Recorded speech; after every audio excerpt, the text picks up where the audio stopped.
Hello നമസ്കാരം. ഏവർക്കും learning മീഡിയയിലേക്ക് സ്വാഗതം. അപ്പം ഇന്നത്തെ വീഡിയോയിൽ ഏറെ ചർച്ചാ വിഷയമായ സിന്ധു നദീജല കരാറിനെ പറ്റിയാണ് ഇന്നത്തെ വീഡിയോയിൽ ഉൾപ്പെടുത്തിയിരിക്കുന്നത്. അതായത് 6 പതിറ്റാണ്ടിലേറെയായി നിലനിൽക്കുന്ന ഒരു കരാറായിരുന്നു സിന്ധു നദീജല കരാർ. എന്താണ് സിന്ധു നദീജല കരാർ? സിന്ധു നദികളുടെയും പോഷക നദികളുടെയും ജലം പങ്കിടതുമായി ബന്ധപ്പെട്ട് ഇന്ത്യയുടെയും പാകിസ്ഥാൻ്റെയും ഒരു കരാറായിരുന്നു സിന്ധു നദീജല കരാർ. അതായത് സിന്ധു നദികളുടെയും പോഷക നദികളുടെയും ജലം പങ്കിടുന്നതുമായി ബന്ധപ്പെട്ട ഒരു ഇന്ത്യ പാക് കരാറാണ് സിന്ധു നദീജല കരാർ. സിന്ധു നദീജല സംവിധാനത്തിലെ ജലത്തിൽ 20% ഇന്ത്യക്കും അതുപോലെ തന്നെ 80% പാകിസ്ഥാനും ആണ് ഈ കരാർ പ്രകാരം.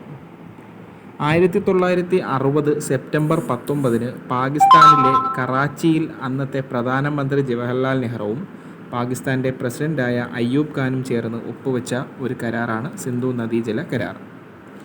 ഇതിന് ഏറ്റവും മുൻകൈ എടുത്തത് ലോക ബാങ്കാണ്.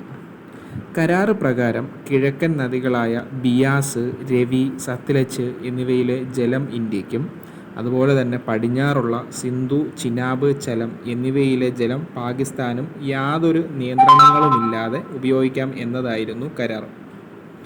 1965 അതുപോലെ തന്നെ 1971, 1999 വർഷങ്ങളിലായി നടന്ന ഇന്ത്യ പാകിസ്ഥാൻ യുദ്ധകാലത്തോ അതുപോലെ തന്നെ 2001 പാർലമെൻറ്റ് ആക്രമണം മുതൽ 2016 ഉറി അതുപോലെ തന്നെ 2019 പുൽവാമ ഭീകരാക്രമണ സമയത്തൊന്നും ഇന്ത്യ ഈ സിന്ധു നദീജല കരാർ മരവിപ്പിച്ചിട്ടില്ല.